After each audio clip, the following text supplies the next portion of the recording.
सभागार में उपस्थित सम्मानित अतिथिगण, शिक्षक मित्रों और प्यारे छात्रों, आज के इस पुस्तक विमोचन कार्यक्रम में आप सभी लोगों का हार्दिक अभिनंदन है, तहे दिल से स्वागत है। पुस्तक है Yogi at trillion drive, accelerating UP to a $1 trillion economy. इसी पुस्तक का हिंदी अनुवाद है योगी एट ट्रिलियन अभियान, उत्तर प्रदेश सुदृढ़ अर्थव्यवस्था की ओर। अपनी संस्कृति में हम किसी भी कार्यक्रम का शुभारंभ दीप प्रज्वलन से करते हैं। मैं अपने सम्मानित अतिथियों से अनुरोध करती हूं कि दीप प्रज्वलित कर इस कार्यक्रम का शुभारंभ करें। या कुंदन द्रुत शारहार धौला, या शुभ्र वस्त्रावृता, या वीणा वरदंड मंडित करा, या श्वेत पद्मासना, या ब्रह्माच्युत शंकर प्रभृह देवैः सदा वंदिता, सा मां पातुम सरस्वती भगवती निःशेष जाड्यापहा।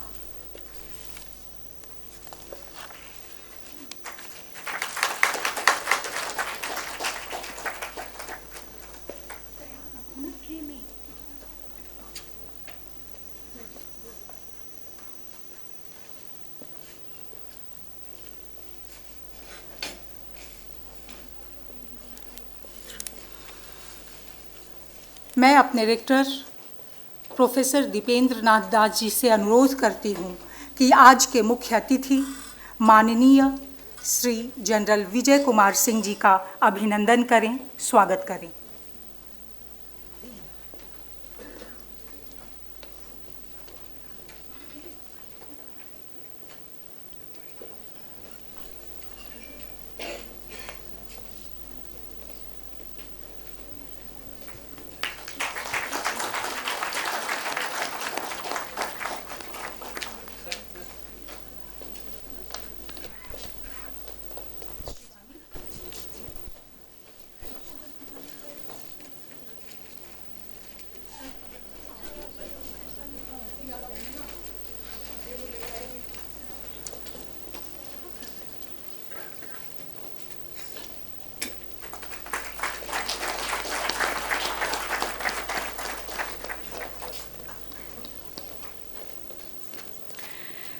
मैं शिवानी से अनुरोध करती हूँ कि आप श्री संजीव निश्चल जी का स्वागत करें।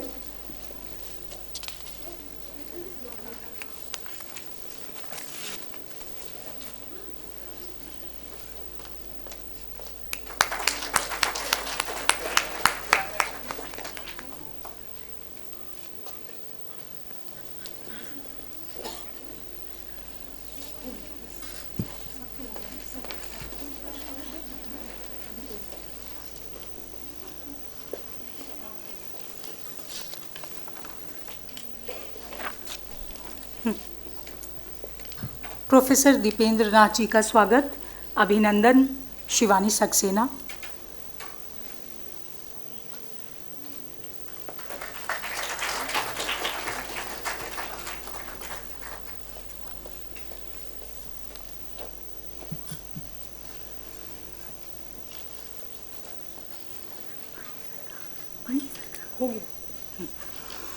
योगी at trillion drive, accelerating UP to $1 trillion economy. इसी पुस्तक का हिंदी अनुवाद है योगी एट ट्रिलियन अभियान, उत्तर प्रदेश सुदृढ़ अर्थव्यवस्था की ओर। जाहिर है कि पुस्तक उत्तर प्रदेश के $1 ट्रिलियन इकॉनमी को केंद्र में रखकर लिखी गई है।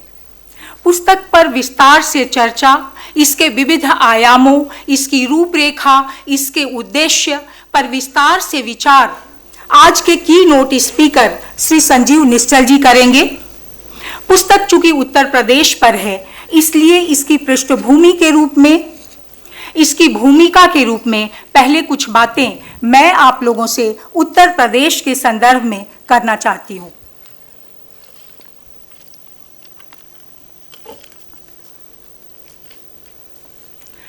उत्तर प्रदेश को लेकर कुछ स्वरचित पंक्तियां हैं। देखता है विश्व विस्मय से उत्तर प्रदेश की ओर देखो, देखता है विश्व विस्मय से उत्तर प्रदेश की ओर देखो, पूछता है उस गौरव के चतुर्दिक फैलने का, पूछता है उस गौरव के चतुर्दिक फैलने का, सभ्यता संस्कृति के उत्कर्ष का अनुपम समय यह, सभ्यता संस्कृति के उत्कर्ष का अनुपम समय यह, हर कदम अब बढ़ चले हैं, हर कदम अब बढ़ चले हैं, धन्य योगी, धन्य योगी।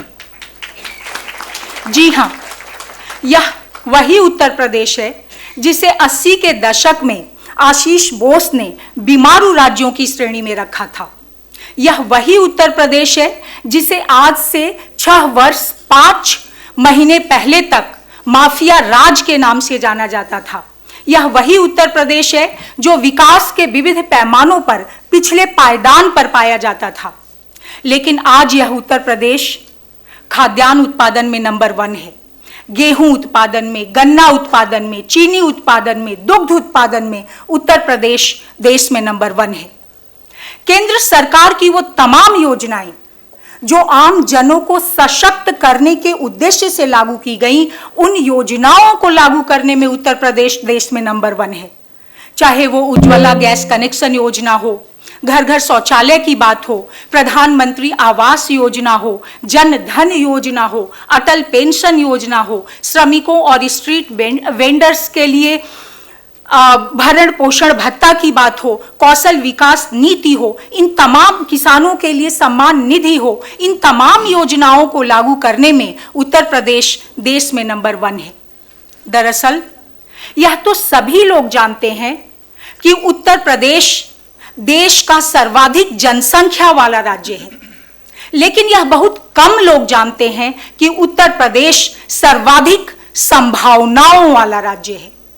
उत्तर प्रदेश में छिपी असीम संभावनाओं को उकेरने का कार्य, साकार करने का कार्य यहाँ के कुशल मुख्यमंत्री माननीय योगी आदित्यनाथ जी कर रहे हैं। उत्तर प्रदेश वही है, लोग भी वही हैं, लेकिन एक योगी नेता ने अपनी कर्मठता से पूरे उत्तर प्रदेश का कायाकल्प कर दिया। यह कायाकल्प ही तो है कि जिस उत्तर प्रदेश में 2500 मेगावाट बिजली के साथ बिजली की भयंकर समस्या रहा करती थी, उसी उत्तर प्रदेश में 2018 के बाद से ही 25,000 मेगावाट बिजली के साथ क्या गांव, क्या शहर, पूरा उत्तर प्रदेश जगमग हो उठा। क्या आप इसे कायाकल्प नहीं कहेंगे कि जिस उत्तर प्रदेश में इंसेफ्लाइटिस की भयंकर समस्या रहा करती थी, उसी उत्तर प्रदेश में 2018 के बाद से ही इस बीमारी में 67% की कमी आई और बच्चों और माता पिता को एक जानलेवा बीमारी से निजात मिली। मैं तो इसे कायाकल्प ही मानती हूं कि कोविड-19 महामारी के दौरान 26 लाख लोग जो उत्तर प्रदेश से बाहर कार्य कर रहे थे, उन्हें न केवल वापस बुलाया गया उस दौरान, बल्कि उनकी स्किल मैपिंग करके उनके अनुरूप उन्हें रोजगार प्रदान किया गया। क्या यह कायाकल्प नहीं है कि 2017 तक जिस उत्तर प्रदेश में फॉरेन डायरेक्ट इन्वेस्टमेंट 578 करोड़ हुआ करता था, वह कुछ ही वर्षों में 2018-20 में बढ़कर 5,758 करोड़ हो गया और उसमें 10 गुना की वृद्धि हुई। यह कायाकल्प ही है ना कि जो Uttar Pradesh ease of doing business के मामले में 12वें स्थान पर था, आज वह दूसरे स्थान पर है। फिर उत्तर प्रदेश ही क्यों?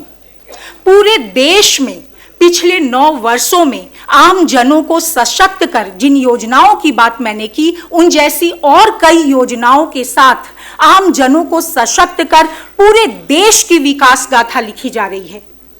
और इंफ्रास्ट्रक्चर के क्षेत्र में जो कार्य हुआ है उसका तो कहना ही क्या है। Aircraft carrier Vikrant, fighter jet Tejas, superfast train Vande Bharat, इन सब का डंका तो पूरे विश्व में बज रहा है और वैश्विक धरातल पर अपने देश के सम्मान में, भारत के सम्मान में जो श्री वृद्धि हुई है, जो उसका गौरव बढ़ा है, उसका तो कहना ही क्या है। इसने हम सब 140 करोड़ भारतीयों का सिर गर्व से ऊंचा कर दिया है। मैं यहाँ थोड़ा सा अपने को रोकती हूँ। वरिष्ठ बुद्धिजीवी, प्रखर राष्ट्रवादी विचारक श्री राम बहादुर राय जी आ रहे हैं। मैं उनका स्वागत करती हूँ, अभिनंदन करती हूँ।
श्री राम बहादुर राय जी का बहुत अभिनंदन, बहुत स्वागत। आप इस कार्यक्रम में आए, यह कार्यक्रम धन्य हुआ।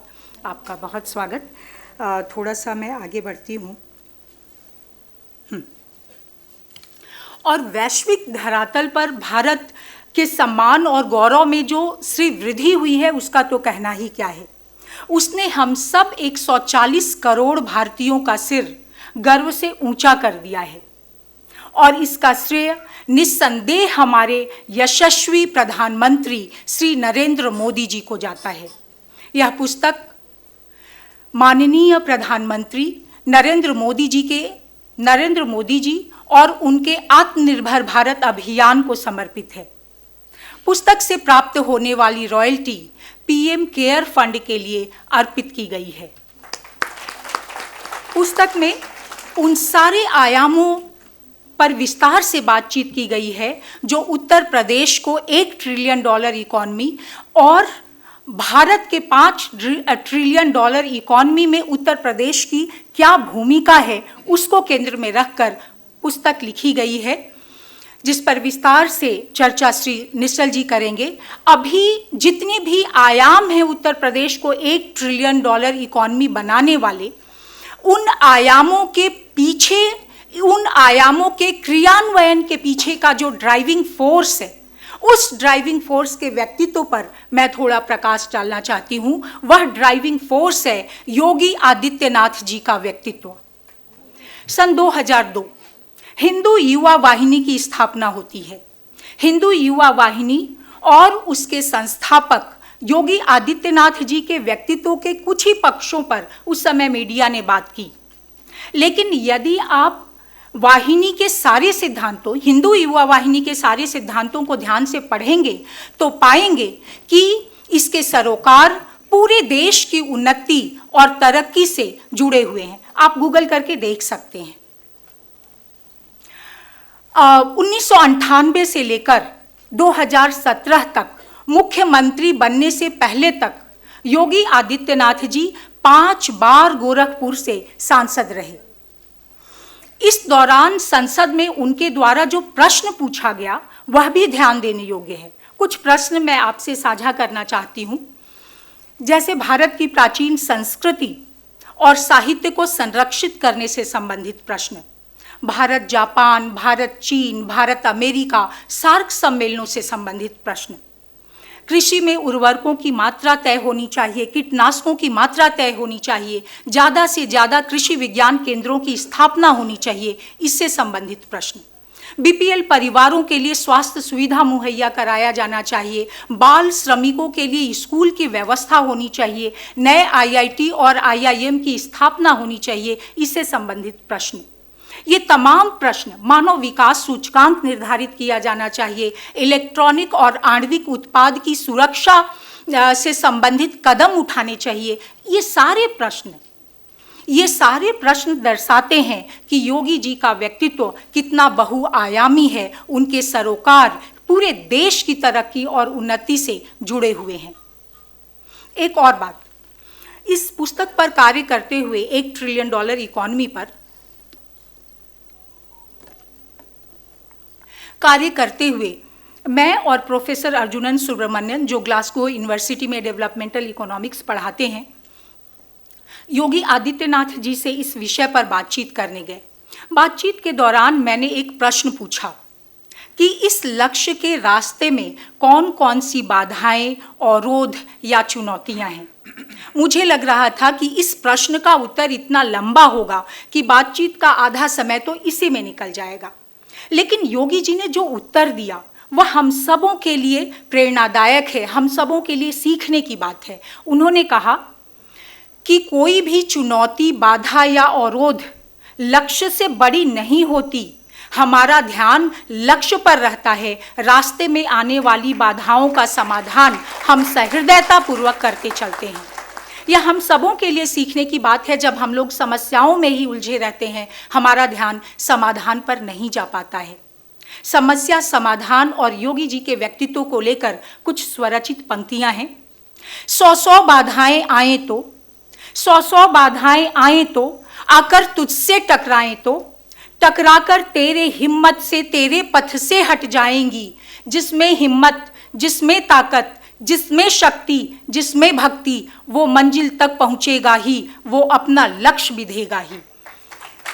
एक और बात, जब मैं और सुब्रमण्यन बाहर निकल रहे थे तो सुब्रमण्यन ने कहा कि $1 ट्रिलियन इकॉनमी पर जितने तथ्यों और आंकड़ों का ज्ञान, कितने इनोवेटिव तरीके से इस लक्ष्य को प्राप्त किया जा सकता है, इसका ज्ञान जितना योगी जी को है उतना तो इस विषय पर कार्य करते हुए हमें भी नहीं है। योगी जी चलते फिरते इंसाइक्लोपीडिया हैं।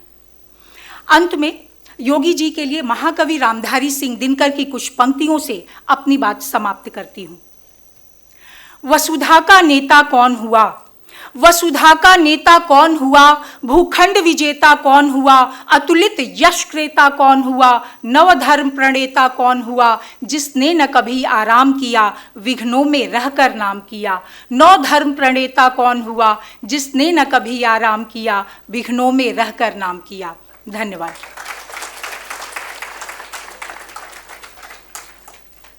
I now request Sri Sanjeev Nistal ji for his keynote address. Sanjeev Nistal ji is director in S. Atensi Research Institute, Bangalore. Sri Sanjeev Nistal ji.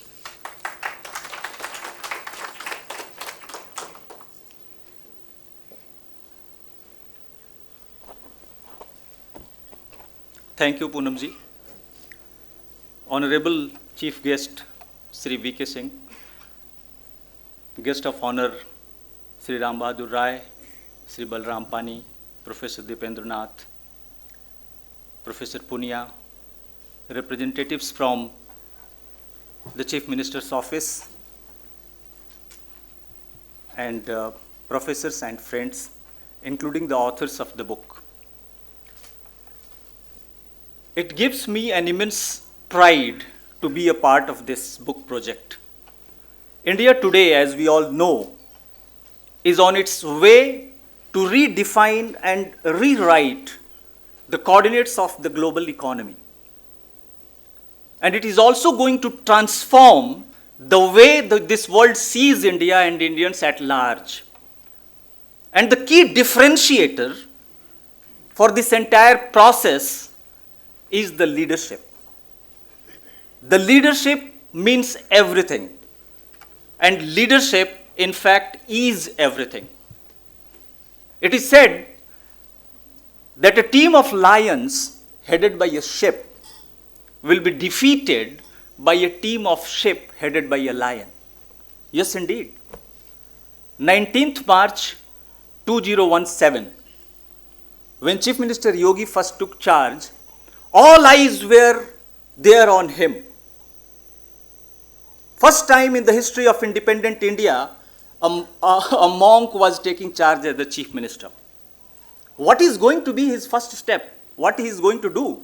Is he going to the Gorakhdham Mandir or temple, Ayodhya temple, or Haridwar, Rishikesh? What is going to be his first step was the concern, the biggest concern this country had. And after completing the formalities of oath taking, the first thing that the Chief Minister did was rush to the police headquarters in Lucknow. The meeting went late in the night, and on the very next morning, the first thing he did was sanctioned a 60,000 crore rupees for the modernization of the state of the police state in Lucknow. This was his first step. And this gave a very clear signal to the entire country what was running in his mind at the time. Leadership, dear friends, makes all the difference. And we have also seen this brilliant leadership at the center. It goes beyond the limits of all shame for a country of 1 billion plus people to tolerate the nonsensical acts of stone pelting on its own army, in its own country and on its own soil. Yes, we are in Kashmir. We are in Kashmir. And not just for once or twice. This shameless insult continued for as long as 30 long years. This entire country watched this act in a very helpless, voiceless, and speechless manner. It takes a brilliant cowardice, you can say, to accept such kind of insult on our own soil. Only a spineless country can tolerate this, dear friends, and that country is non-existent in this entire world except India. We tolerated this 30 years non-stop, stone pelting in our own country, on our own soil, on our own forces. But leadership changes everything.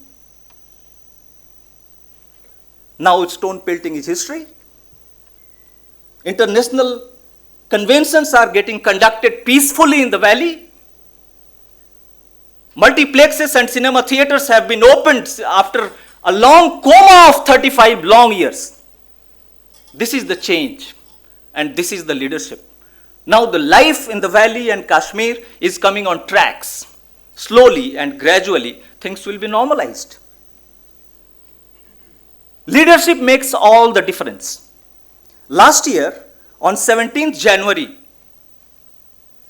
in the Apex Forum of World Economic Council, the Prime Minister asserted that ever since he had taken charge, around 25,000 compliances, the rules and regulations for the industrial domain and for the entrepreneurship domains have been eliminated in the country.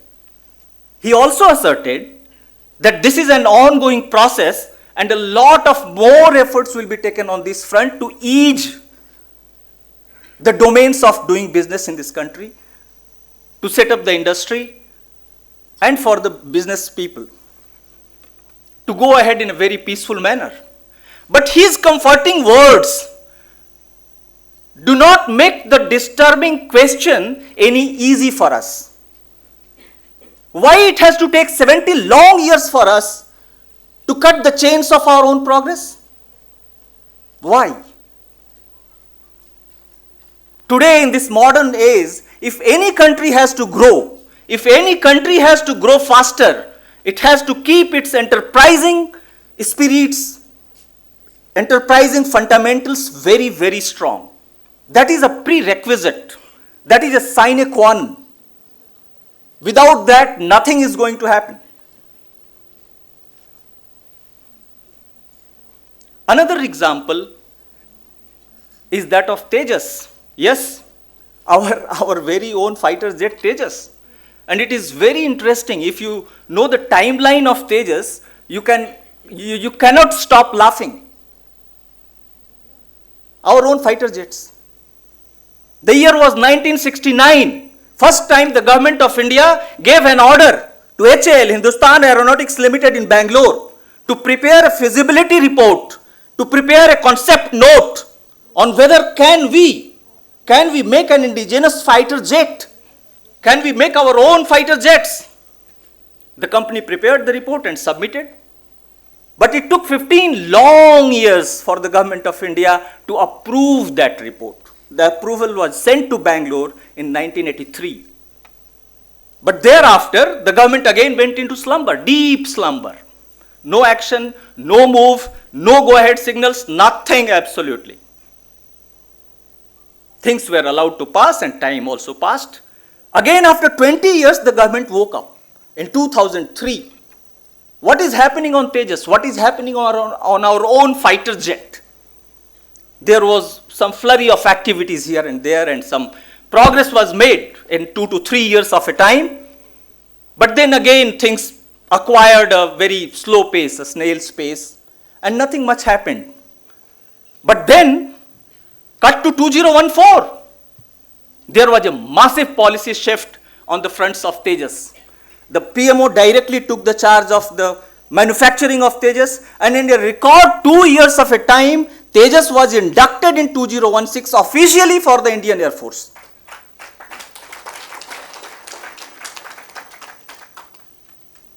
And it is not just a matter of our defense preparedness, ladies and gentlemen. It also is an example of a very brilliant move on the fronts of our economy.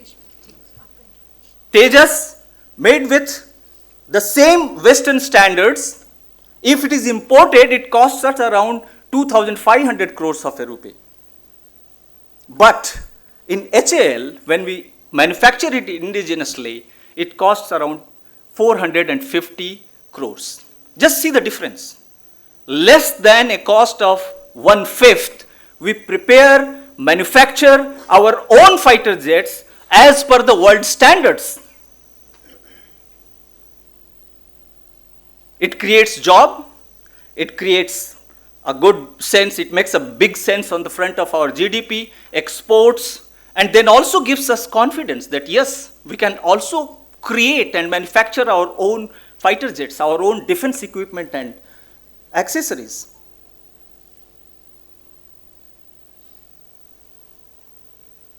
This again is a matter of leadership. As I said, leadership is everything.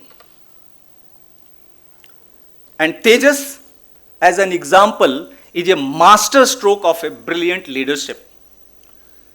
This book, Yogi at a Trillion Drive, this book is written by a consortium of about 15 authors taken from different walks of life.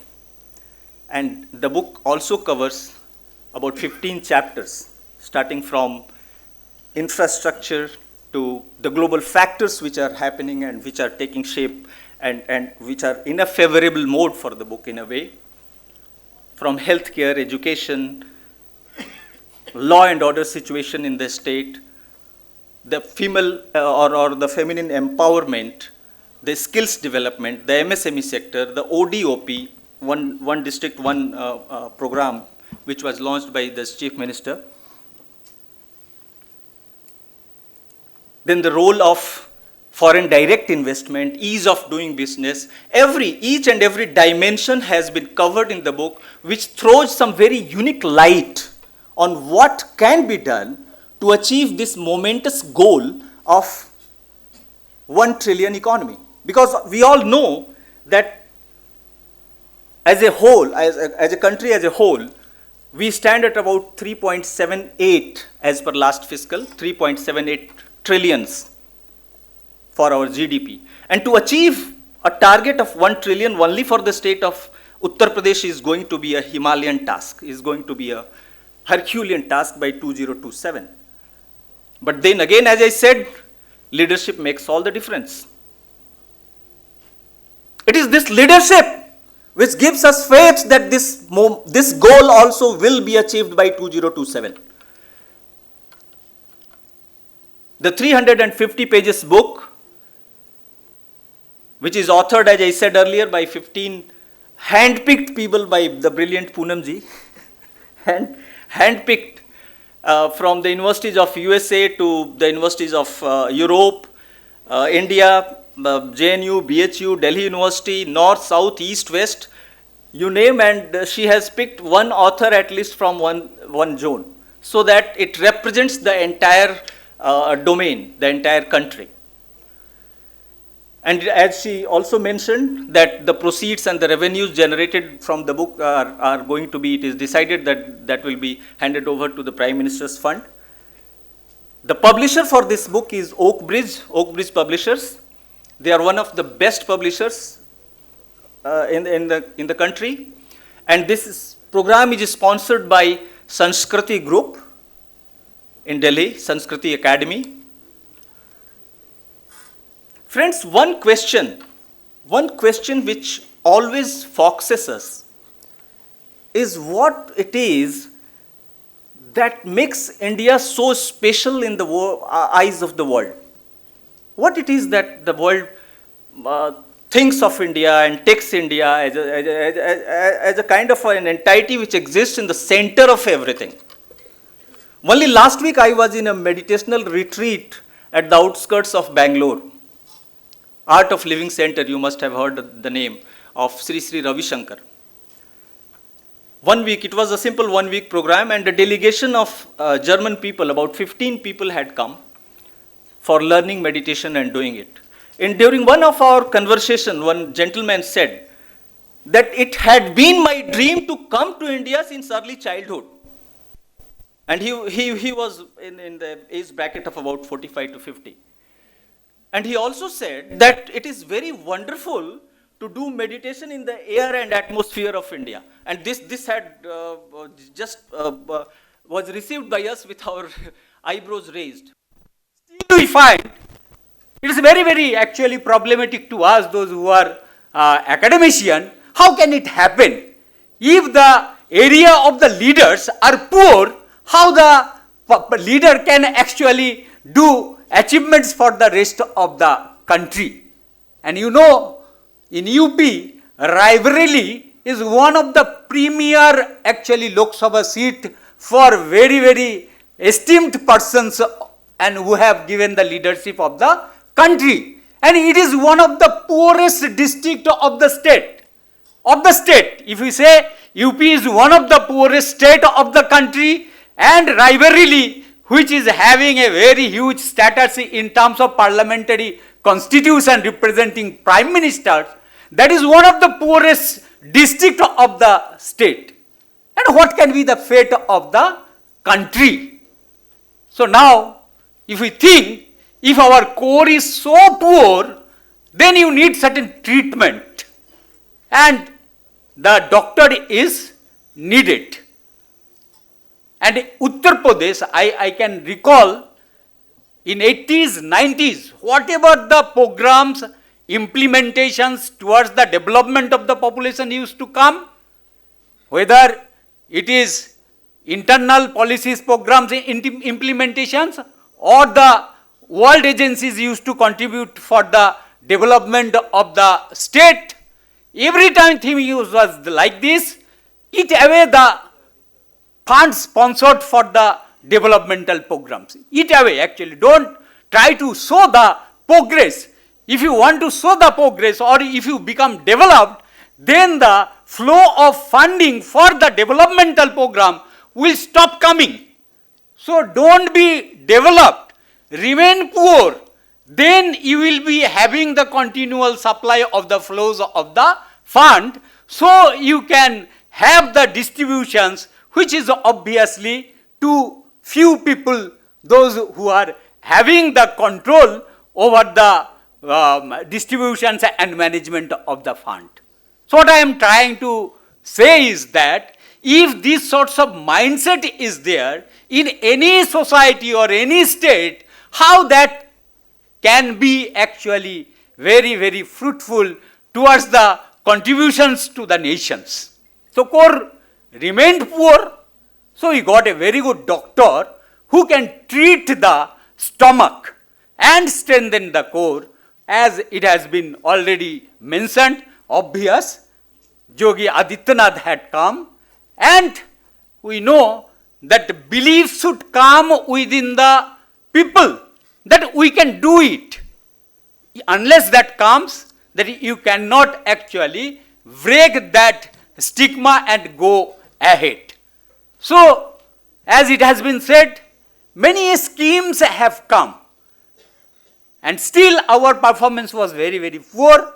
But now, after 2018, we see it, the performance of the scheme had been named, few of them, Ujjwala, or in the Prime Minister Awas Yojana, or any sorts of schemes, 5-10 schemes are there, where UP is doing the best. In agriculture, in many food grains productions and in export, UP is doing the best. There has been 10-15 times actually increase in the investment, in foreign direct investment, in the prosperity and scopes and potentialities has been seen everywhere. Why it has come so? Because it has been shown that the kernel strength, whatever you had, it was very, very weak. Now it is becoming very, very strong. Therefore, you can have the confidence. This confidence is very, very needed. If you start any sorts of fight, and before that, if you have the lack of confidence and confusions whether I will be able to make it out or not, then you are already defeated before starting the game. So, now we have got a leadership which is giving the confidence that we can do it. So, India's 17.5% population is contributed by UP, and many a time it is designated in terms of human resource characteristics, it is not very lucrative. But now it has started giving the thing, no, it's not like that. In every aspect of the demography, that it is changing the perspective. And the national average had started falling down because of the improvement of many demographic characteristics of the UP. And it is driving to contribute more than its share of population. Earlier, it used to consume more than the share of its population for the development thing. But now it wants that UP, if it is having 17% of the population contribution, it likes to contribute to the Indian economy and GDP more than 20%, 1/5. If it is 1/6 or 1/7, but it likes to contribute 1/5 or more than 1/5.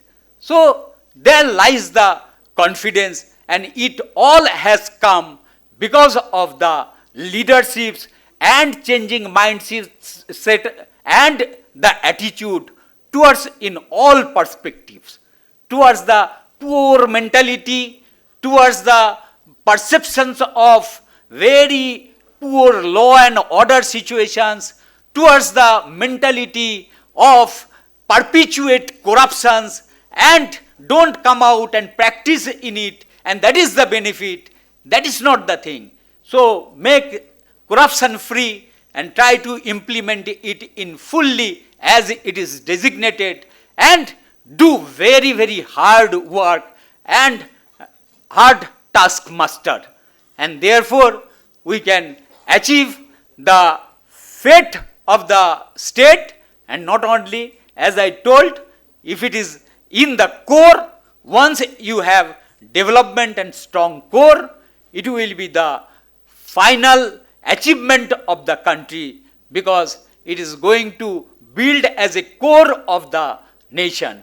And the book, it is really a kind of academic exercise. If you go through the book, then you will be finding in terms of economy, in terms of social, in terms of health, in terms of other aspects, in everywhere, all the articles are well researched, and I myself has also contributed 2 chapters in it, and these are very, very academic work, and many things has actually started brightening after 2017-18, and therefore we find a very, very bright hope in future. So if UP can give a bright signal, then we can have a very, very bright future of the nation. Thank you so much. और यही संदेश वास्तव में पुस्तक के लेखों में भी है, लोगों के मन में भी है और भारत की जनता के मन में भी है। और वो संदेश ये है,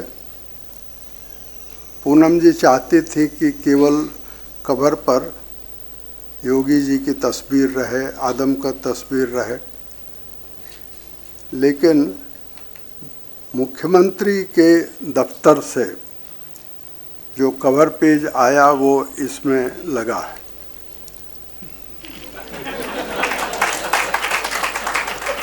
और ये अच्छी बात है, यानी उत्तर प्रदेश के मुख्यमंत्री का दफ्तर कितना सजग है, सतर्क है,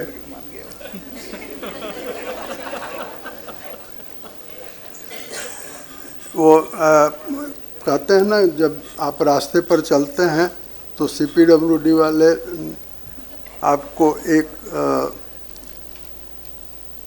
मार्क लगा देते हैं या लिख देते हैं कि पुलिया सकरी है, खतरा है, जरा बचकर चलिए।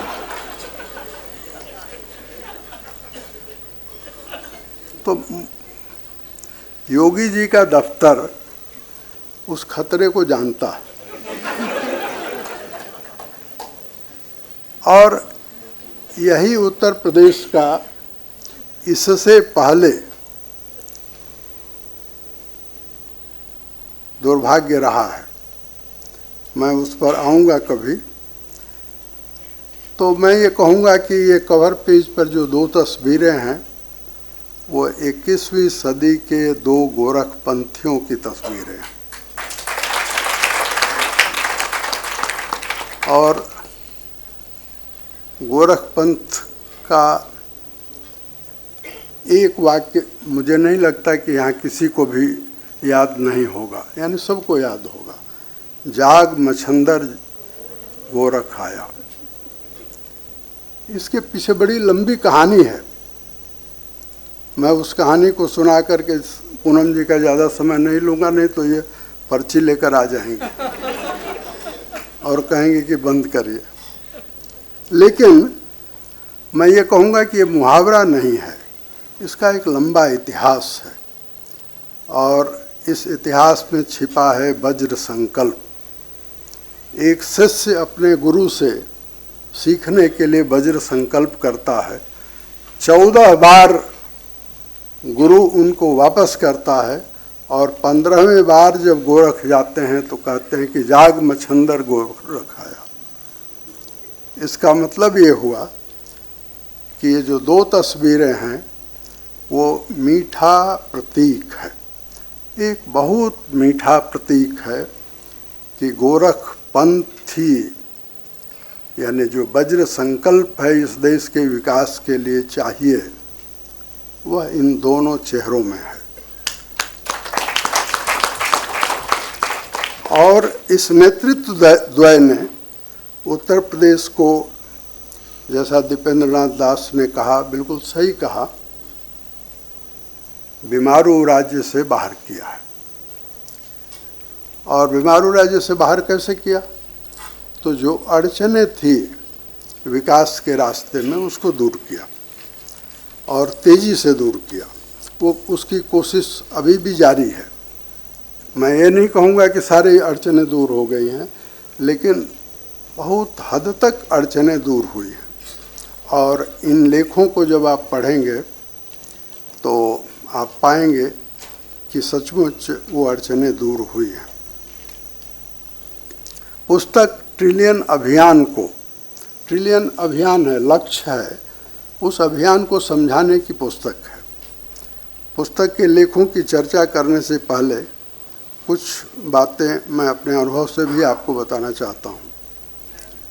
पहली बात तो मैं ये बताना चाहता हूँ कि डॉक्टर संपूर्णानंद उत्तर प्रदेश के मुख्यमंत्री थे दूसरे मुख्यमंत्री थे, और अब तक जितने देश भर में मुख्यमंत्री हुए होंगे, मैं कह सकता हूं कि उसमें वो बड़े विद्वान व्यक्ति थे, दूरदर्शी व्यक्ति थे।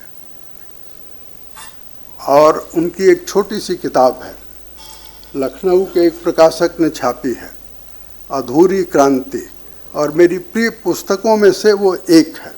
जब कभी मैं उत्तर प्रदेश के बारे में कुछ सोचने की कोशिश करता हूँ या बड़े सांस्कृतिक सवालों पर हमको जब कोई प्रश्न मेरे मन में आता है, तो मैं अकेले उस पुस्तक को खोजता हूँ, अधूरी क्रांति को। मैं आपसे भी कहूँगा कि आप संपूर्णानंद की उस पुस्तक को पढ़िए, अधूरी क्रांति। मैं अधूरी क्रांति का उल्लेख इसलिए कर रहा हूँ कि योगी जी ने उस अधूरी क्रांति के सपने को पूरा किया है। यानी अधूरी क्रांति जो थी, अब अधूरी क्रांति नहीं है, पूरी क्रांति उत्तर प्रदेश में एक एक कदम आगे बढ़ रही है। मैं एक घटना का उल्लेख आपसे करना चाहता हूँ, रोचक घटना है, आप में से बहुत सारे लोगों ने सुना भी होगा। 1963 की बात है। 62 और 63 कई बातों के लिए याद किया जाता है, लेकिन 1963 में संभवतः, अगर मुझे तारीख याद है, तो 12 या 13 मई 1963 की बात है। लोकसभा में एक सदस्य खड़े हुए, उनका नाम था विश्वनाथ सिंह गहमरी। उन्होंने छोटा भाषण दिया है, शब्दों में कहें तो वो 1000 शब्द से भी कम है। लोकसभा की कार्रवाई में वो है, मेरे पास भी है। उस भाषण देकर जैसे ही वो बैठे कि एक लोकसभा का कर्मचारी या चपरासी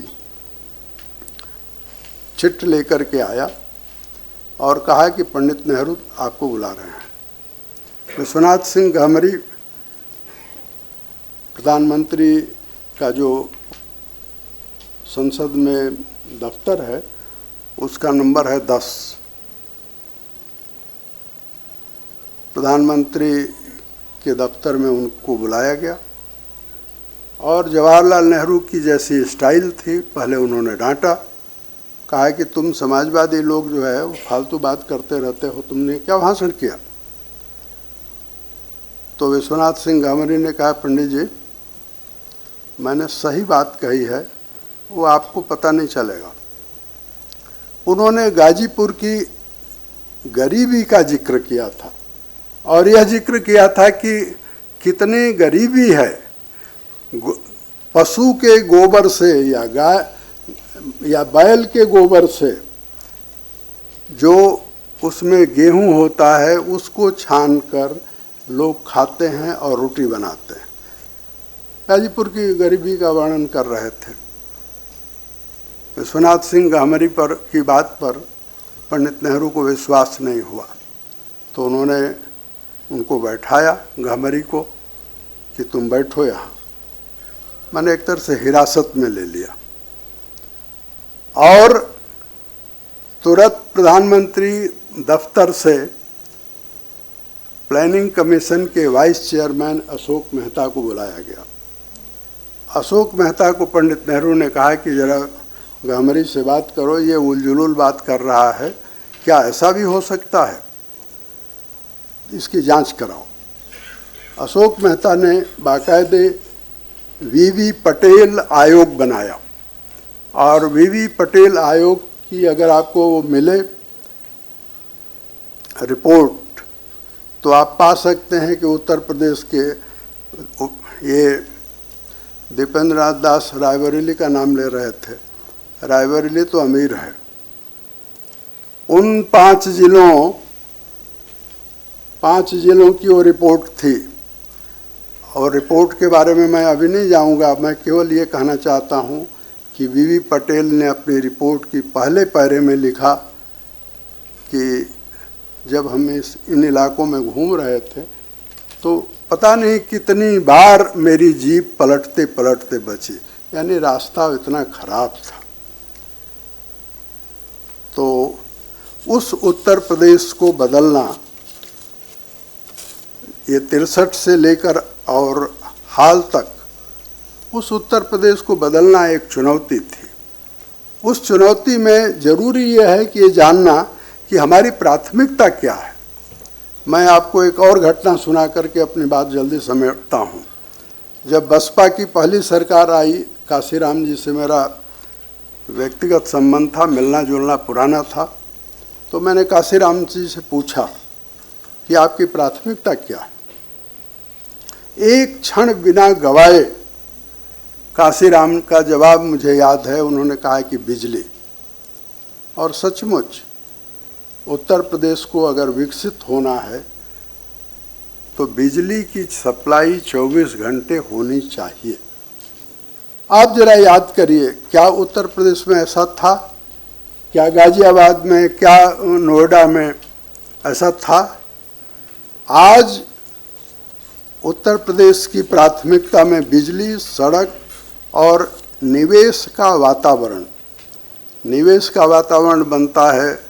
लालू के राज में निवेश का वातावरण नहीं था, तो वहाँ तो अपहरण उद्योग हो गया था। उत्तर प्रदेश में भी अपहरण उद्योग हो गया था अखिलेश की सरकार में। आज अपहरणकर्ता का अपहरण हो गया है।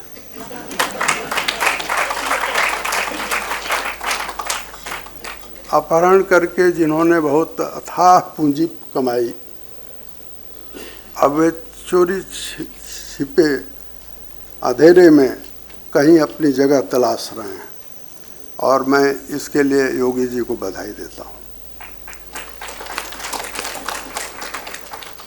ये कोई साधारण काम नहीं है। उत्तर प्रदेश को आप उन लोगों के लिए जिनका भविष्य है, सपना है, जिनकी जिंदगी सामने पड़ी हुई है, उन लोगों के लिए सुरक्षित बनाएं। ये काम मुख्यमंत्री का ही है और मुख्यमंत्री इसको कर रहे हैं, और उसकी नींव पड़ गई है। मैं ये कहूँगा कि नींव जब ठीक से पड़ जाए तो उसमें अच्छी इमारत, ऊंची इमारत बन सकती है। और योगी जी को इस बात का श्रेय है कि नींव तो पड़ गई है। उत्तर प्रदेश का ये दौर जिसकी हम चर्चा कर रहे हैं वो 2017 से शुरू होता है। मैं उसके पहले के इतिहास पर नहीं जाऊंगा, लेकिन आप जरा याद करिए उत्तर प्रदेश के 2017 के चुनाव को, तो आपको याद आएगा कि 2016 उससे पहले था, और उसमें नोटबंदी हो गई थी। सारे चुनाव के पंडित, मैं यहाँ के कुलपति पंडित की बात नहीं कर रहा हूँ, चुनावी पंडितों की बात कर रहा हूँ।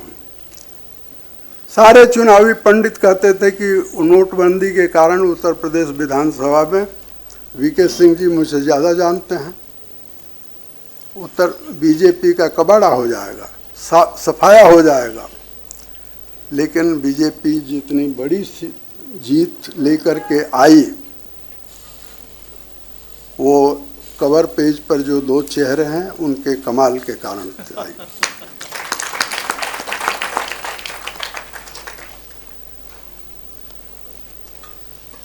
अब योगी आदित्यनाथ जी के बारे में दो एक बातें कह करके मैं अपनी बात आगे बढ़ता हूँ। ये 21वें मुख्यमंत्री हैं। अब तक 20 मुख्यमंत्री हो चुके हैं, और कई मायने में योगी आदित्यनाथ पहले नंबर के मुख्यमंत्री हैं। कैसे? तो सबसे पहले, और यही एक रहस्य है जिसके बारे में संजीव जी भी कह रहे थे, दूसरे ढंग से कह रहे थे, मैं इनके बारे में अभी आऊँगा। उत्तर प्रदेश में केवल संपूर्णानंद हैं जिन्होंने अपना 5 साल का कार्यकाल पूरा किया। योगी जी पहले नंबर के मुख्यमंत्री उन 21वें में से 20 में से 20 के बाद 21वें में हैं, ये पहले मुख्यमंत्री हैं उत्तर प्रदेश के जिन्होंने 5 साल पूरा करके दूसरा कार्यकाल शुरू किया। उत्तर प्रदेश में इससे पहले कभी नहीं हुआ। और अब तक उत्तर प्रदेश के मैंने सभी मुख्यमंत्रियों का कार्यकाल देखा है, मैंने पढ़ा है और उनका हिसाब भी लगाया है। तो कोई 1.5 साल है, कोई 2 साल है। पंत जी जैसा व्यक्ति भी अपना कार्यकाल पूरा नहीं करता, लेकिन ये अब तक के सबसे लंबे कार्यकाल के मुख्यमंत्री हो गए हैं। और सबसे छोटे कार्यकाल का श्रेय भी गोरखपुर को है। उनका नाम था त्रिभुवन नारायण सिंह। गोरखपुर के थे नहीं, लेकिन गोरखपुर में हारे, इसलिए गोरखपुर के रिकॉर्ड में है। अब इस दौर में जो सबसे बड़ा फर्क मेरी समझ से आया है वो राजनीतिक नज़रिए में आया है। हालांकि यह एक अलग विषय है और आपको लग सकता है कि इस पुस्तक से इसका क्या संबंध है या नहीं है। मैं कहूँगा कि बहुत सीधा संबंध है। उत्तर प्रदेश में जो राजनीतिक अस्थिरता रही है, राजनीतिक अस्थिरता उत्तर प्रदेश का स्वभाव बन गया था।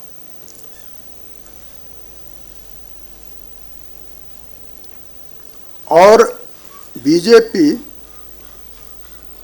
भी कांग्रेस से लड़ते लड़ते कई मायने में कांग्रेस जैसी हो गई है। तो योगी जी को उखाड़ फेंकने के लिए 2021 में उत्तर प्रदेश में बीजेपी के अंदर खूब उठापटक चल रही थी। मुझे याद है, सितंबर 2021 की बात है, जब मुझे आकर के लोग बताते थे कि कल नहीं तो परसों योगी हटा दिए जाएंगे। और एक दिन मैंने देखा कि प्रधानमंत्री नरेंद्र मोदी लखनऊ जाते हैं और योगी के कंधे पर हाथ रख करके तस्वीर खिंचवाते हैं और पूरे उत्तर प्रदेश की जनता को एक संदेश देते हैं कि योगी उत्तर प्रदेश के नेता हैं और रहेंगे। राजनीतिक अस्थिरता उत्तर प्रदेश में अगर रही है तो उसकी वजह दिल्ली थी। और दिल्ली में बैठे हुए प्रधानमंत्री, चाहे वो जो भी रहे हों, नेहरू से लेकर अटल बिहारी वाजपेयी तक, सबने अपने मुख्यमंत्रियों को उखाड़ा है। यह पहला प्रधानमंत्री है इस देश का, नरेंद्र मोदी, जिसने मुख्यमंत्रियों को ताकत दी है और उनको अपने राज्य को विकसित करने का अवसर दिया है। उत्तर प्रदेश के विकास की वजह, उत्तर प्रदेश जिस रफ्तार से बढ़ रहा है उसकी वजह स्वयं नरेंद्र मोदी हैं। और उन्होंने योगी को जो अवसर दिया है, इन दोनों का तालमेल मुझे ऐसा लगता है कि उत्तर प्रदेश की जो अड़चनें हैं वो दूर करेगी। ये संजीव जी पहले वक्ता थे मेरा ख्याल है, और मुझे इन पर आश्चर्य है। आश्चर्य इसलिए है कि अपने लेख के बारे में इन्होंने कोई चर्चा नहीं की। मुझे लगता है कि इन्होंने सोच लिया कि शायद मैं चेक करूंगा। नहीं, मैं आप सबसे कहना चाहता हूं कि इस किताब को आप पढ़िए और संजीव जी का लेख जरूर पढ़िए। मैंने उस लेख को पढ़ा, ध्यान से पढ़ा, मैंने कोशिश की पूरी किताब को पढ़ने की, लेकिन इन्होंने शुरुआत की है जमशेद जी टाटा के कथन से, और वो बहुत पूरी ये इन्होंने, लगता नहीं है कि हिंदी में लिखा है, तो हिंदी में अनुवाद हुआ होगा। अनुवाद है, लेकिन अनुवाद बहुत अच्छा है। और अंग्रेजी में भी जो लिखा है, भाषा में बहुत बहाव है, फ्लो है। और इन्होंने एक उदाहरण दिया है, जमशेदजी टाटा अपने बेटे से कहते हैं कि इस्पात का कारखाना बनाने से पहले इस्पात का इरादा रखो, और उसी के इर्द गिर्द इन्होंने पूरी किताब को बुनने की कोशिश की, पूरे लेख को बुनने की कोशिश की है। और उसमें अड़चनें जो थी उसको दूर कहाँ कहाँ किया गया है ये भी बताया है। और मैं ये कहूँगा कि और अगर आपको समय ना मिले तो केवल आप इनका निष्कर्ष पढ़ लीजिए। और इसी तरह से संजीव जी ने जो लिखा है उसको, और आज के टाइम्स ऑफ इंडिया के एडिट पेज पर एक लेख छपा है, मैं उसका जिक्र जरूर करना चाहता हूँ। नीलकंठ मिश्र का लेख है, विल द बम्बू बेंड, यानी क्या बांस रूपी चीन का नेतृत्व झुकेगा। लेख का शीर्षक यह है। उसका संबंध उत्तर प्रदेश से इसलिए है कि चीन के सामने जो सवाल है वही उत्तर प्रदेश के सामने अवसर है, और भारत के सामने भी अवसर है। संजीव जी के लेख का निष्कर्ष जहाँ उत्तर प्रदेश के लिए प्रश्नवाचक है, वैसे ही नीलकंठ मिश्र के लेख में भारत के लिए अवसरों का संकेत है। मुझे याद है बहुत पहले हम कुछ लोग खासकर पूर्वी उत्तर प्रदेश के विकास पर जगह जगह सेमिनार करते थे। एक सेमिनार में मैं उस समय योजना आयोग के सदस्य पाटिल साहब को लेकर के इलाहाबाद गया था, और पाटिल ने मुझे कहा कि चलो जरा प्रतापगढ़ चलते हैं। मैं उनके साथ प्रतापगढ़ गया। प्रतापगढ़ आप सब जानते हैं कि आंवले का भंडार है। मुझे पाटिल का वो कथन याद है, उन्होंने कहा कि ये प्रतापगढ़ गरीब कैसे है और पूर्वी उत्तर प्रदेश गरीब कैसे है। इसका जवाब योगी जी ने एक जिला एक उत्पाद देकर के किया है। इस सरकार का, यानी उत्तर प्रदेश में योगी आदित्यनाथ की सरकार का अगर कोई सबसे बड़ा योगदान है तो यह है कि हर जिले को उन्होंने पहचान दी है। और मैं यहाँ अपनी बात पूरी करने जा रहा हूँ ये कह करके कि 1942 में अमेरिकन पत्रकार, जिससे हम सब परिचित हैं, लुई फिशर, उसने गांधी जी के साथ 7 दिन बिताए। उसकी किताब भी है 7 डेज विथ महात्मा गांधी। अंतिम एक सवाल पूछता है कि गांधी जी अगर देश आज़ाद होता है तो आप क्या करेंगे सबसे पहला काम। और गांधी जी कहते हैं कि मैं देश की सत्ता को 7.5 लाख गाँवों में बांट दूंगा। योगी जी ने उत्तर प्रदेश की सत्ता को उन जिलों में, सब जिलों में बांटा है, 75 जिलों में बांटा है। और इसलिए मैं अंत में यह कहना चाहता हूं कि योगी जी और प्रधानमंत्री नरेंद्र मोदी के नेतृत्व में वर्तमान के गर्व से भविष्य का जन्म हमें दिखाई पड़ रहा है। मैं अपनी बात पूरी करता हूं।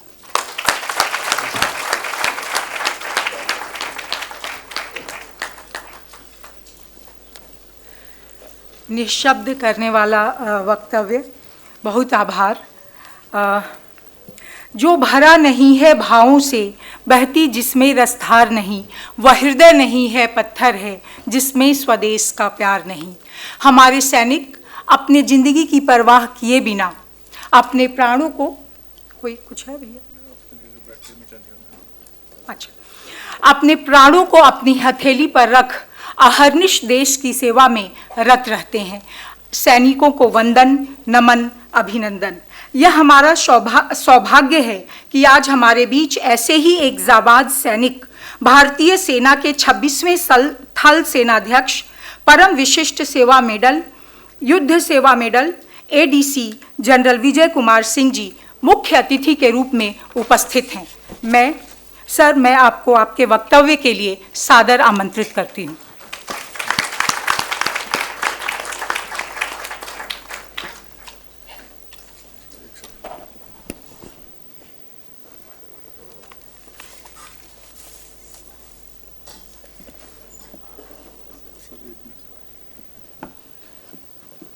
ऐसा है कि मीडिया के लिए थोड़ा रुकना पड़ता।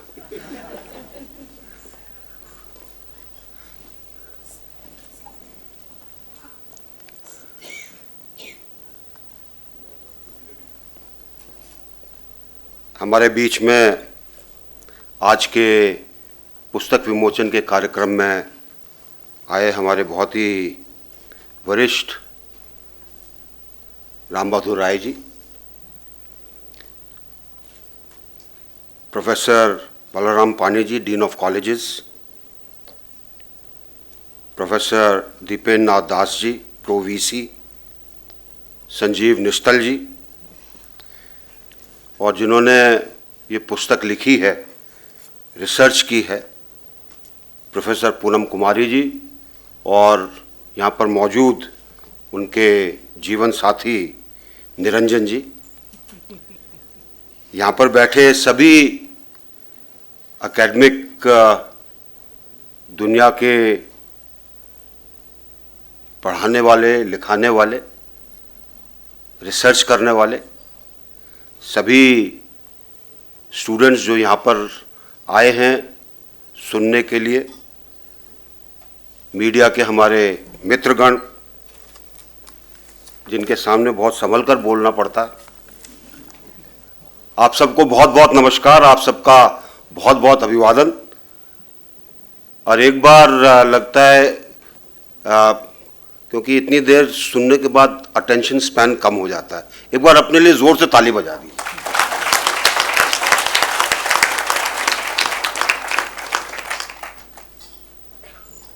हिंदी चलेगी या अंग्रेजी बोलनी पड़ेगी? हिंदी। बहुत बहुत धन्यवाद, बहुत बहुत धन्यवाद।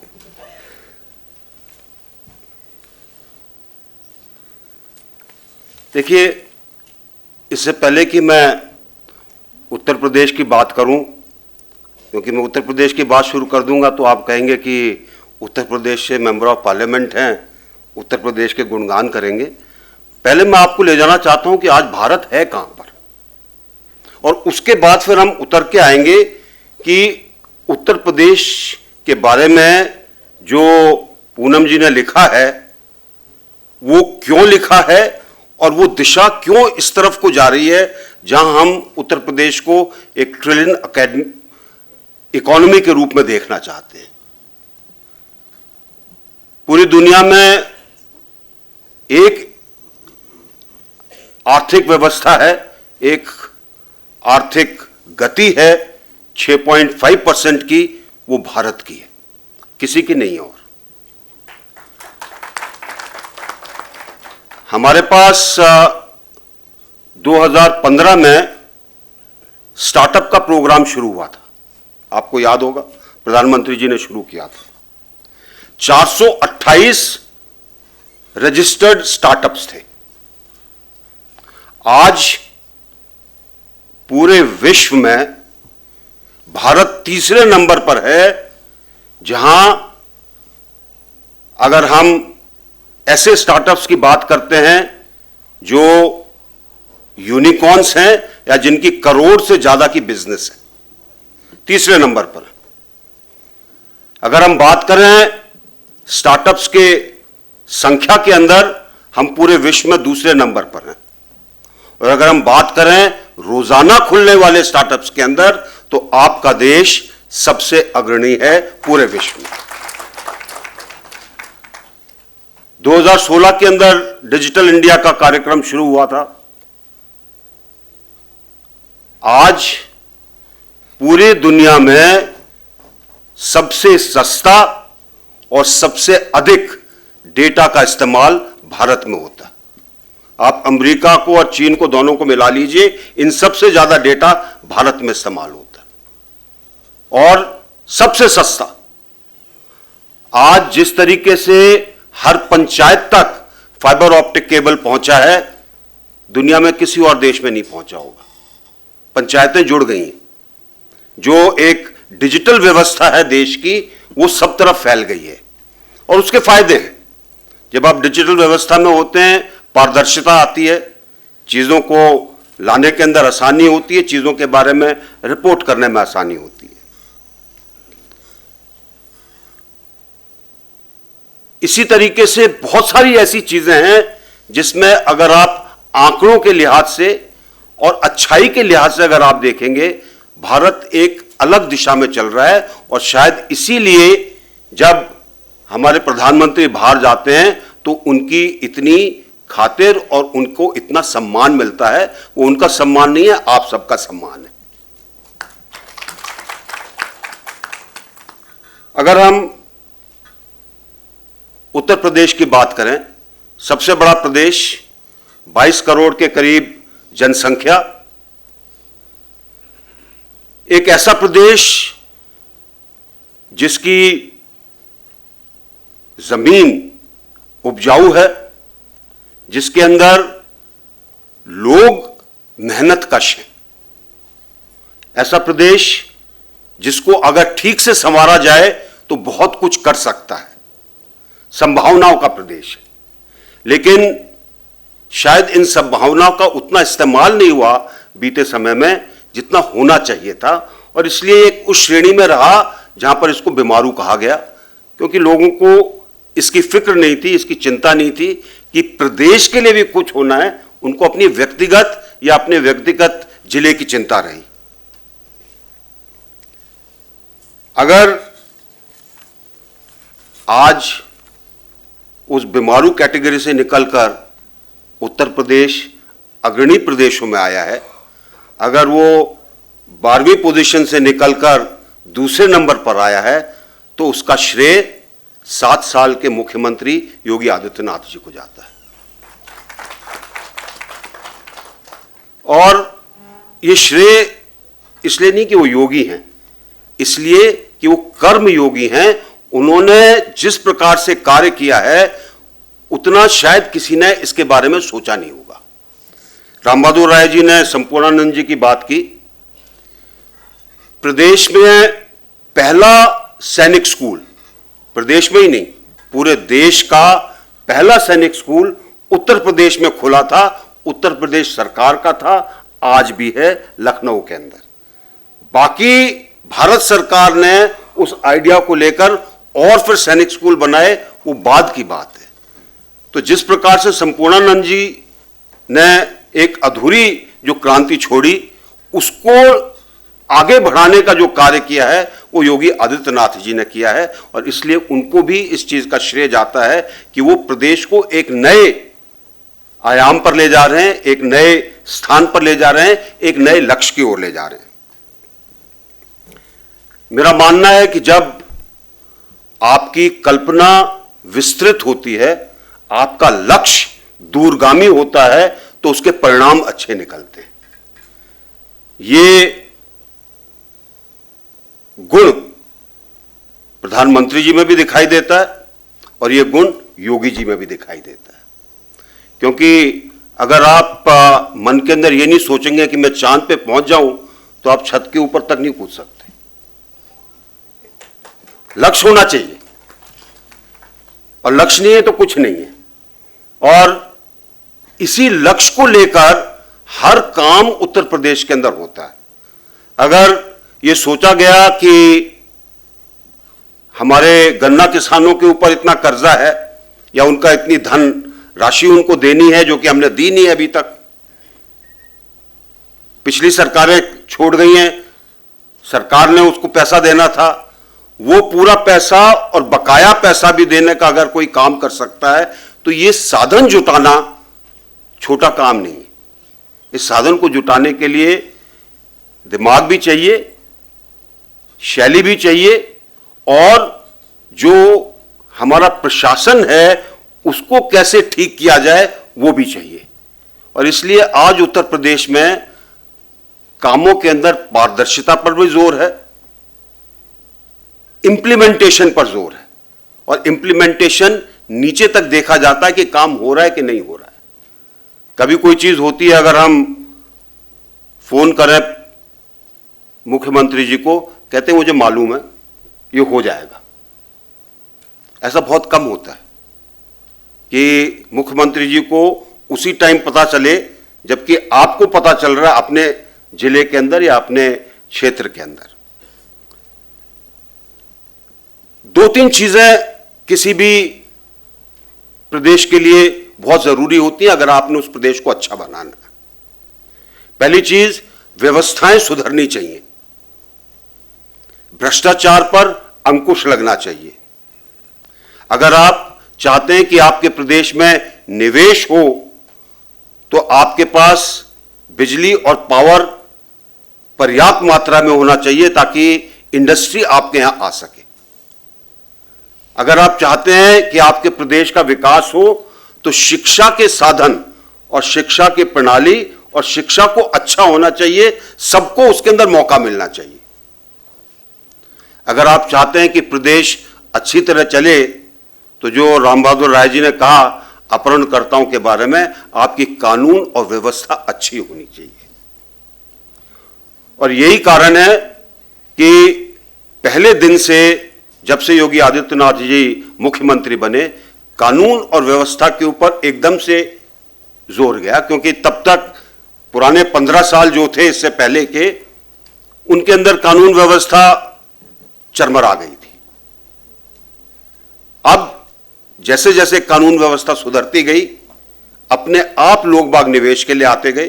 ये तो गाजियाबाद जैसी जगह के अंदर जो पहले एक उद्योग के लिहाज से वहां पर बढ़ावा दिया गया था, मुझे याद है 2014 के अंदर जब मैं पहली बार आया वहां से सांसद बनकर, इंडस्ट्रियल एरिया खाली थे, बहुत से लोग पलायन कर गए थे। 3 साल के बाद हमने देखा लोग बाग दोबारा आने लगे, क्योंकि कानून व्यवस्था सुधर गई। लोगों को डर नहीं था कि कोई आके फिरौती मांगेगा, कोई आके उनसे रंगदारी की बात करेगा कि इतने पैसे दे दो नहीं तो देख लेंगे। वो बातें खत्म होने लगी। और इसलिए जब उद्योग आता है, उद्योग लगता है, लोग बाग निश्चिंत होकर काम करते हैं तो प्रदेश आगे बढ़ता है। और जब प्रदेश आगे बढ़ता है तो उसकी आर्थिक व्यवस्थाएं सुधरती हैं और जो फिर आप लक्ष्य रखते हैं उस पर पहुंचने में आपको आसानी होती है। मैं स्कूल की बात कर रहा था। अगर बच्चों के लिए शिक्षा की प्रणाली वही रखी जाए जो प्राइवेट स्कूलों के अंदर होती है, उनके कपड़े ठीक हो, स्कूलों का कायाकल्प हो, अपने आप लोगों का मन करता है कि हम स्कूल के अंदर बच्चे को ले जाएं। नहीं तो सरकारी स्कूल से सब घबराते थे, प्राइवेट स्कूल पनपते थे, ज्यादा पैसा लगता था, तो बहुत से लोग ऐसे थे जो पैसा नहीं दे सकते थे और वो सरकारी स्कूल में ये सोचकर भेजते थे कि ठीक है थोड़ी देर के लिए बच्चा चला जाएगा। आज जिस हालत में सरकारी स्कूल हैं, आप को मैं सिर्फ ये कह सकता हूं कि मेरे अपने क्षेत्र के अंदर अभी 2-3 दिन से मैं कई जगह पर मेरी माटी मेरे देश के प्रोग्राम में था, स्कूलों के अंदर था वो प्रोग्राम। निपुण शालाएं बनी हैं। स्कूल में जब आप बच्चे से बात करते हैं, 3री कक्षा का विद्यार्थी भी आपसे अंग्रेजी के अंदर सवाल का जवाब देने की कोशिश करता है। ये नहीं कि अंग्रेजी से वो ज़्यादा पढ़ लिख गया है, लेकिन उसके अंदर सामर्थ्य आ गया है कि वो भी आपकी आंख में आंख देखकर कह सके कि घबराइए मत, उत्तर प्रदेश का रहने वाला हूं, इसका मतलब ये नहीं है कि मुझे अंग्रेजी नहीं आती। यही बच्चा बड़े होकर काम करेगा। और अगर 26 लाख हमारे लोग जो कि बाहर फंस गए, जो कि बाहर काम करते थे, अगर वो प्रदेश में आते हैं, प्रदेश के अंदर पहला प्रदेश है जहां पर कोरोना के दौरान जब ये लोग आए उनको खाना भी मिला, चप्पल जूते भी मिले पहनने के लिए जिनके पास नहीं थे, गाड़ियां मिली ताकि वो अपने जनपद तक, अपनी तहसील तक जा सके। और उन 26 लाख की जब स्किल मैपिंग हुई, ज्यादातर लोगों को आज उत्तर प्रदेश के अंदर नौकरी मिल गई, उनको बाहर जाने की आवश्यकता नहीं है।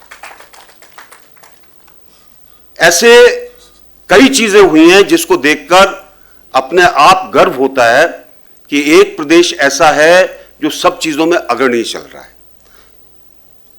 कोरोना का अगर हम किस तरह की व्यवस्था हुई अगर उसको लेते हैं तो जितना उन दिनों के अंदर जब ज्यादातर लोग अपने घर में बैठते थे, अगर कोई मुख्यमंत्री घूमा होगा तो योगी आदित्यनाथ, और उनको गोरखपुर के इलाके में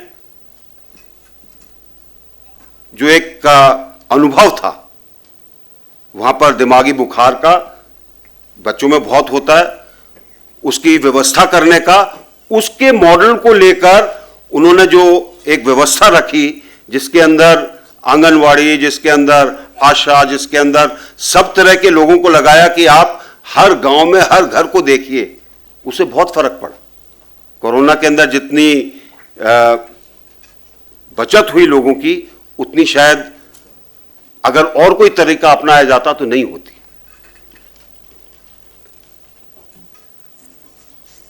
मैं अब राम बहादुर राय जी कई चीजें बोल गए तो मैं उसके बारे में उन्होंने बताया था 2021 का एक परिदृश्य कि किस तरीके से लोग वह कह रहे थे कि अभी योगी जी जाएंगे। जब इलेक्शन थे तो एक उसके बाद मुझे मीडिया कर्मी एक मिले, तब तक का रिजल्ट नहीं आया था, और उनसे मेरी बात हो रही थी। उन्होंने कहा मैं गया था पश्चिमी उत्तर प्रदेश के अंदर देखने के लिए कि कैसा चल रहा है इलेक्शन। वो एक गांव के अंदर गए, बूथ से निकलकर कुछ महिलाएं आ रही थी, रुक के उन्होंने उनसे पूछा कि आपने किसको वोट दिए। कोई जवाब उनको नहीं मिला, तो उन्होंने कहा आप कौन हैं। तो उन्होंने, आप तो लगता है गांव ज्यादा अहीरों का है तो आप यादव होंगे।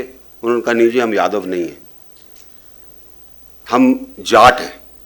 तो उन्होंने कहा अच्छा, तो फिर तो आपने जयंत चौधरी को वोट दी होगी।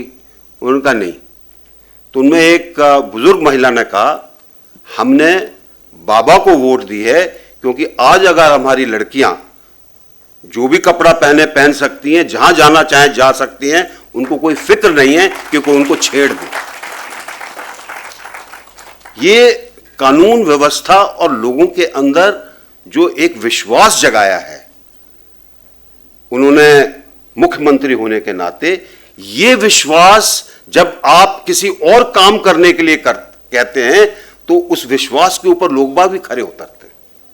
तो अगर हम कहते हैं कि उत्तर प्रदेश 1 ट्रिलियन इकोनॉमी बनेगा, तो मेरा मानना है कि जरूर बनेगा। ये रिकॉर्ड क्रॉस कर जाए उसके बारे में गारंटी नहीं लेता हूं, लेकिन 1 ट्रिलियन तो जरूर बनेगा।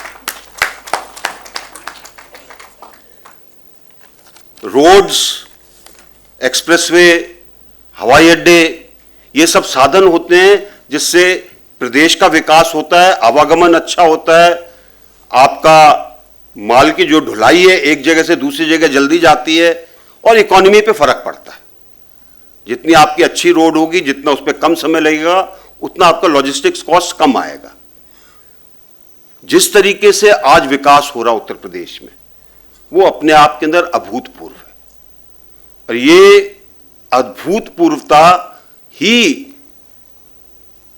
इकोनॉमी को पंख देगी ताकि वो और आगे बढ़ सके। जितना आप इंफ्रास्ट्रक्चर में पैसा लगाते हैं वो बहुत जगह फैलता है। अगर आप मकान बनाते हैं तो आप कम से कम 200 या 300 इंडस्ट्री के साथ जुड़ते हैं। कोई कील बनाता है, कोई लकड़ी देता है आपको, कोई प्लाई देता है, कोई टाइल देता है, कोई सीमेंट देता है, अलग अलग तरह ऐसे करके आप तकरीबन 200 इंडस्ट्री से जुड़ते हैं। और जब आप इंफ्रास्ट्रक्चर पर पैसा खर्च करते हैं तो ये सब जगह जाता है, तो इससे लोगों के अंदर भी एक उनका खुद का जीवन स्तर ऊपर होता है, इकोनॉमी बढ़ती है, आपका टैक्स आगे आता है, और सब तरीके से प्रदेश को संपन्नता की ओर लेकर जाता है। ये जितना इंफ्रास्ट्रक्चर पर जोर दिया जा रहा है प्रदेश में भी और देश में भी, ये दिखाता है कि कैसे आपकी इकोनॉमी धीरे धीरे आगे बढ़ रही है। कुछ चीजें चाहिए होती हैं प्रदेश के अंदर जिससे कि चीजें आगे बढ़ सके। एक है कि जो निवेश करना चाहते हैं उनके अंदर भरोसा हो, कॉन्फिडेंस हो। वो कॉन्फिडेंस आया है। जिस तरीके से उत्तर प्रदेश में अब तक जितने भी निवेश के लिए उन्होंने प्रोग्राम किए हैं, भारी मात्रा में लोग बाग निवेश करने को तैयार हैं। निवेश आना शुरू हो गया है। डिफेंस कॉरिडोर के लिए भी निवेश आना शुरू हो गया है। अगर हम पावर सेक्टर की बात करें, पावर सेक्टर बढ़ रहा है। अभी और चीजें होंगी जिससे कि और बिजली का उत्पादन हो, जिससे लोगों के लिए नहीं, क्योंकि आगे आने वाले दिनों में बिजली की ज्यादा आवश्यकता पड़ेगी। जैसे जैसे आपके यहां विद्युत वाहन आएंगे, इलेक्ट्रिक व्हीकल्स आएंगे, उनके लिए भी बिजली ज्यादा चाहिए। जैसे जैसे आप ग्रीन की तरफ जाएंगे, आपको ग्रीन एनर्जी का इस्तेमाल करना पड़ेगा। आपको वो चीजें चाहिए जिससे कि आपके यहां ज्यादा पावर हो सके। 2014 के अंदर गाजियाबाद के इलाके में जनरेटर्स पर बड़ा जोर था। आप कहीं से निकल जाओ, आपको या तो जनरेटर की आवाज आएगी, आपको जनरेटर का धुआं दिखाई देगा। आजकल लोग बात कहते हैं जी जनरेटर में जंग लग रहा है। वाकई मैंने भी रखा था अपने घर पर एक जनरेटर, पिछले 6 साल से इस्तेमाल नहीं किया।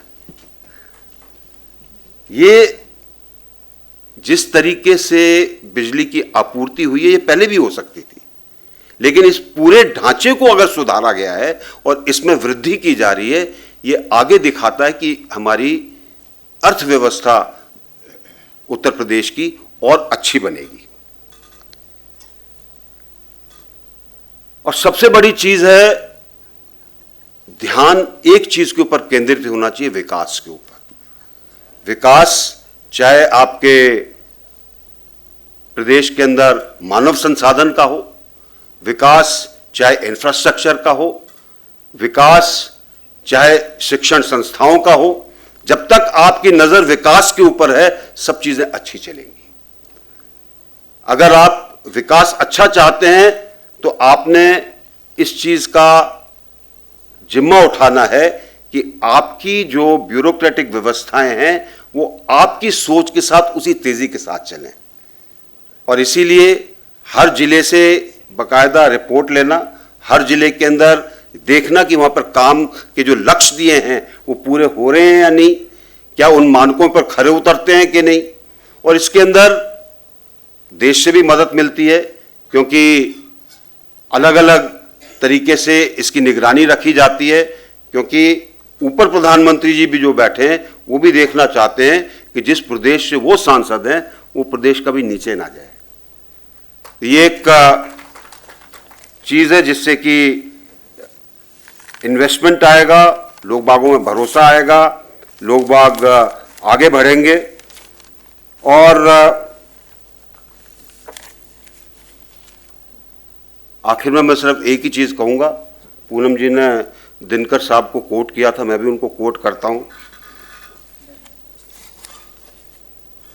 है नहीं विघ्न कोई जग में जो रोक सके आदमी को मग में। है विघ्न नहीं कोई जग में जो रोक सके आदमी को मग में। थम ठोक ठेलता है जब नर पर्वत के जाते पांव बिखर। थम ठोक ठेलता है जब नर पर्वत के जाते पांव बिखर। मानव जब जोर लगाता है पत्थर पानी बन जाता है। अगर ये विचारधारा रही तो मानकर चलिए ये ट्रिलियन इकोनॉमी का लक्ष्य भी पूरा होगा और शायद इसके आगे भी जाएगा। बहुत बहुत धन्यवाद। जय हिंद।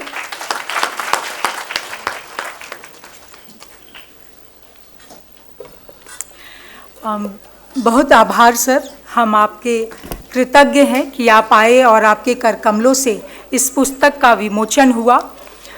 इस सभागार में कई गणमान्य अतिथि बैठे हैं। मृत्युंजय सिंह जी हैं, प्रोफेसर राजीव दुबे जी हैं, प्रोफेसर अनिल जी हैं, राजीव हैं, सपना हैं, अनुजा है, राजीव जी हैं, राजेश मिश्रा जी हैं, दुबे जी हैं, प्रकाश जी हैं। मैं किनका किनका नाम लूं, जिधर नज़र दौड़ाती हूं सारे अपने नज़र आते हैं, अपने प्यारे छात्र और अपने साथी। ज्ञानेंद्र हैं, आप सबों का बहुत धन्यवाद। उदयनाथ साहू जी हैं, मलखान जी हैं, आप सबों का बहुत धन्यवाद कि आप लोग अपना समय निकाल कर आए और इस कार्यक्रम को सफल बनाया। आपके बिना, आप लोगों की उपस्थिति के बिना ये कार्यक्रम सफल नहीं हो सकता था। मैं शिवानी को से अनुरोध करती हूँ कि धन्यवाद ज्ञापन के लिए बस 2 मिनट बैठ जाइए। धन्यवाद मैम। आज 16 अगस्त का दिन निश्चित ही जेएनयू के लिए बेहद खास रहा है। इस सभाकार में हम सभी मात्र एक पुस्तक का विमोचन नहीं कर रहे, बल्कि एक ऐसे विषय पर चर्चा कर रहे हैं जिसका सपना हमारे यशस्वी प्रधानमंत्री जी ने देखा है, भारत को $5 ट्रिलियन इकोनॉमी बनाने का। और निश्चित ही इस सपने ने सभी भारतवासियों के मन में एक नया आत्मविश्वास पैदा किया है। इसी स्वप्न को साकार करने हेतु एक सेनापति की भूमिका में भारत के सबसे बड़े राज्य उत्तर प्रदेश के माननीय मुख्यमंत्री श्री योगी आदित्यनाथ जी ने उत्तर प्रदेश को $1 ट्रिलियन इकोनॉमी वाला राज्य बनाने का निर्णय लिया और इस दिशा में कई सफल कदम उठाए हैं। यह पुस्तक भारत के सबसे बड़े राज्य के आर्थिक योगदान और कुशल नेतृत्व पर विस्तृत चर्चा प्रस्तुत करती है। योगी एट ट्रिलियन ड्राइव पुस्तक में वे सभी विषय समाहित हैं जो उत्तर प्रदेश को $1 ट्रिलियन इकोनॉमी बनाने में सहायता प्रदान करते हैं।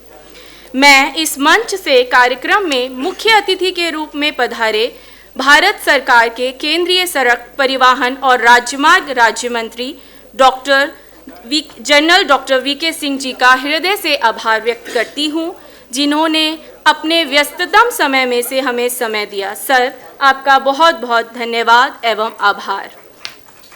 मैं विशिष्ट अतिथि के रूप में हमारे बीच पधारे इंदिरा गांधी राष्ट्रीय कला केंद्र के अध्यक्ष श्री राम बहादुर राय जी का एवं दिल्ली विश्वविद्यालय के dean of colleges professor Balram पानी सर का हृदय से आभार व्यक्त करती हूँ, जिनके आशीर्वचन से आज सभा में बैठा हर व्यक्ति लाभान्वित हुआ है। सर, आपका बहुत बहुत आभार एवं धन्यवाद। मैं धन्यवाद देना चाहूँगी इस कार्यक्रम की अध्यक्षता कर रही हमारी विश्वविद्यालय की कुलपति प्रोफेसर शांति श्री मैम का, जिनके संरक्षण में यह कार्य सफल हो सका है। साथ ही मैं धन्यवाद देना चाहूँगी प्रोफेसर दीपेंद्र नाथ सर को, जिन्होंने अपने व्यस्ततम समय में से हमें कुछ समय दिया। सर, आपका बहुत बहुत धन्यवाद एवं आभार। मैं धन्यवाद देना चाहूँगी हमारे आज के मुख्य वक्ता श्री संजीव निश्चल जी को, जिन्होंने पुस्तक की संपूर्ण रूपरेखा को बड़े ही सुंदर तरीके से हम सबके समक्ष प्रस्तुत किया। सर, आपका बहुत बहुत आभार एवं धन्यवाद। इसके बाद मैं धन्यवाद देना चाहती हूँ इस कार्यक्रम की सूत्रधार एवं पुस्तक की संपादक प्रोफेसर पूनम कुमारी मैम का, जिन्होंने 1 वर्ष पूर्व इस विषय को एक आकार देने और विषय पर विद्वानों के विचारों को संपादित करने का स्वप्न देखा, जो प्रत्यक्ष रूप में आज हमारे सामने प्रस्तुत है। मैं स्वयं साक्षी हूँ मैम के संघर्षों की। कई प्रत्यक्ष और अप्रत्यक्ष चुनौतियाँ इस कार्य को संपन्न करने हेतु आई हैं, जिसका मैम ने बड़े ही हंसकर और बड़े ही सहजता से सामना किया और उन चुनौतियों से निकली हैं, जिसका सफल परिणाम आज आपके सामने है। मैम, आपको बहुत बहुत शुभकामनाएं एवं बधाई। साथ ही मैं धन्यवाद देना चाहती हूँ मैम की कोर टीम को, जिसमें श्री संजीव निश्चल जी का, श्री सौरभ अखौरी जी का, शिवानी, कुलदीप, धीरज, जिन्होंने हर चुनौतियों का हल निकाला है और उसी का ये परिणाम है कि हम इस सुअवसर के साक्षी हो सके हैं। मैं आभार देना चाहती हूँ हमारी अनुवाद टीम को, जिनके अथक प्रयासों से यह पुस्तक का हिंदी रूपांतरण संभव हो सका है। साथ ही मैं पुस्तक की संपादक प्रोफेसर पूनम मैम के माध्यम से धन्यवाद देना चाहती हूँ पुस्तक के प्रकाशक ओक ब्रिज को, जिन्होंने इन लेखों को बड़े ही सुंदर किताब में प्रस्तुत किया। साथ ही इस सुंदर कार्यक्रम के पीछे लगी हमारी एक टीम, जिसमें अंकेश, पुष्पांजलि, धीरज, कुलदीप, विकास, राज, आदित्य, आलोक, आर्यन, प्रांजलि, आकांक्षा, उन सभी साथियों का जिन्होंने प्रत्यक्ष और अप्रत्यक्ष रूप से जुड़कर इस कार्यक्रम को सफल बनाया है। साथ ही धन्यवाद संस्कृति IAS एकेडमी का, जिनका सहयोग हमें इस कार्यक्रम में मिला है। और सबसे अधिक धन्यवाद हमारे समक्ष उपस्थित श्रोतागणों को, जिसकी गरिमामयी उपस्थिति ने ये कार्यक्रम को सफल किया। अंत में मैं अपनी बात समाप्त करना चाहती हूँ और यह कहकर समाप्त करना चाहती हूँ कि प्रभु जी अवगुण चित्त न धरो। अगर कोई भूल या कोई त्रुटि हमसे रह गई है तो हम उसके लिए क्षमा प्रार्थी हैं। आपका पुनः बहुत बहुत आभार एवं धन्यवाद। इस कार्यक्रम को संस्कृति IAS एकेडमी ने सपोर्ट किया है, तभी ये कार्यक्रम इतना बढ़िया ढंग से हो पाया है। हम उनका हार्दिक अभिनंदन करते हैं, धन्यवाद करते हैं। अंत में सबसे अनुरोध है कि आप लोग राष्ट्रगान के लिए खड़े हो जाएं। राष्ट्रगान। जन गण मन अधिनायक जय हे भारत भाग्य विधाता। पंजाब सिंध गुजरात मराठा द्राविड़ उत्कल बंगा। विंध्य हिमाचल यमुना गंगा उच्चल जलधि तरंगा। तव शुभ नामे जागे तव शुभ आशीष मांगे। गाहे तव जय गाथा। जन गण मंगलदायक जय हे भारत भाग्य विधाता। जय हे जय हे जय हे जय जय जय जय हे।